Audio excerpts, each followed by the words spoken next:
This video is going to show you how to make A-size budget binder sinking funds envelopes with a tracker on the back. So this was really fun for me because I have several of these types of sinking funds envelopes, and I make them a little bit bigger. These are laminated with 5mm laminating pouches, and I'm going to show you exactly how to do it. So once you get your design printed, you're going to cut these a certain set of dimensions. So in my Epson, I can do a user-defined setting where I can do a 3.5 by 6.5, and that is how I printed these. So I'm going to cut one to show you. You're going to take your paper and you're going to cut first 6.5.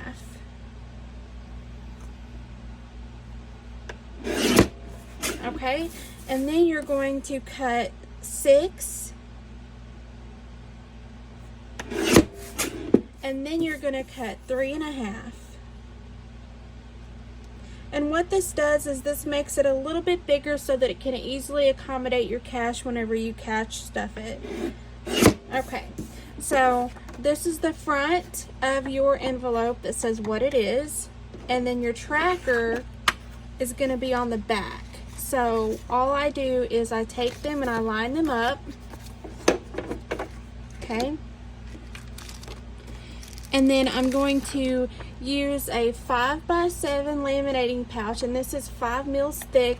This is from Amazon. I love these because I don't use a whole sheet, and I don't have to mess with trying to line up a whole bunch of them to get the most out of one sheet. So I make sure that I leave enough for my hole punches, so because I'm going to put this in my A6 budget binder. So after you get it lined up the way that you want, you're going to run this through your thermal laminator with the seamed side down into your laminator first.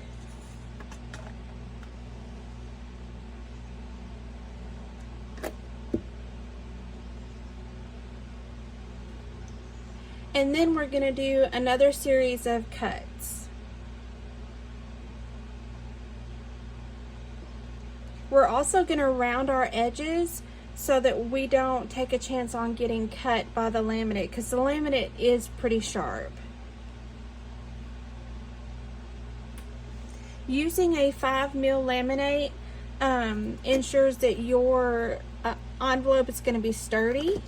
So what we're going to do is, now that we've got it laminated, we want to make sure, and I don't know if you can see this or not, but you can see here where this has laminated. If we cut too much into this, it's going to cause the whole thing to open up, and we don't want that because then we'll have to redo it.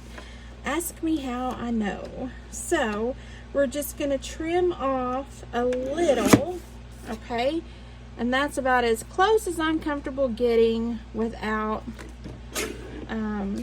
cutting too much off. And then on this edge right here, we're going to cut just enough off to where it opens up to an envelope. So we're going to position that right there. We're going to make sure that it's straight because we don't want it to cut crooked. Okay, I might not have cut. Okay, there we go. Yep, and it opens up just a little bit. Okay, and that's your envelope. Now this side right here, we don't want to hole punch into this. We want to hole punch into our laminate.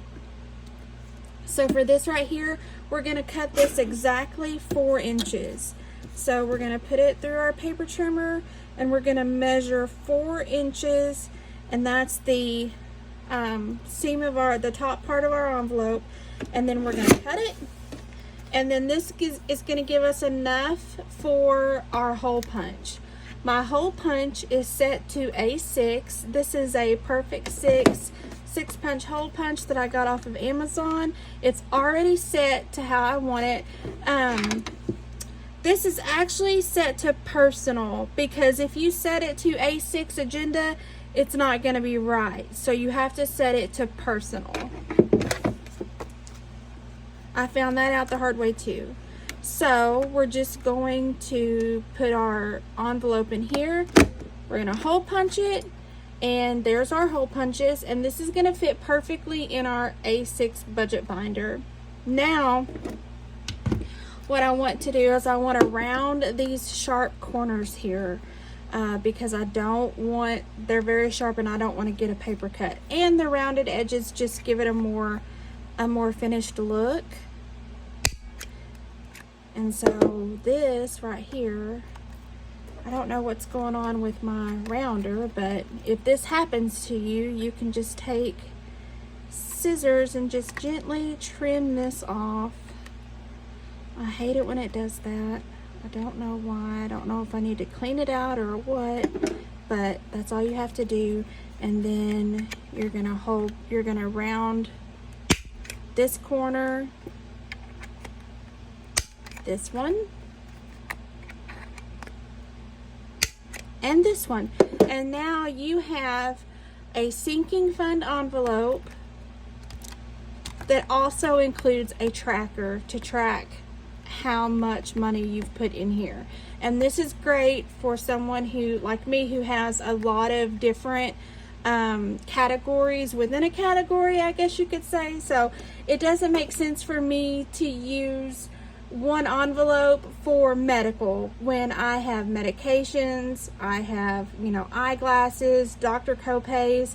I also have one for dental that goes into this group, and then this one, and then I have one for sleep therapy because I have to use a BiPAP every night because I have sleep apnea. So this is just a neat little tutorial on how to do these, and these measurements will work perfect every time in an A6 budget binder. Thank you for watching. If you like the video, please hit the like and subscribe button, and also leave me a comment if you have any questions or if you've done this and it's worked for you. Thanks guys, have a good day.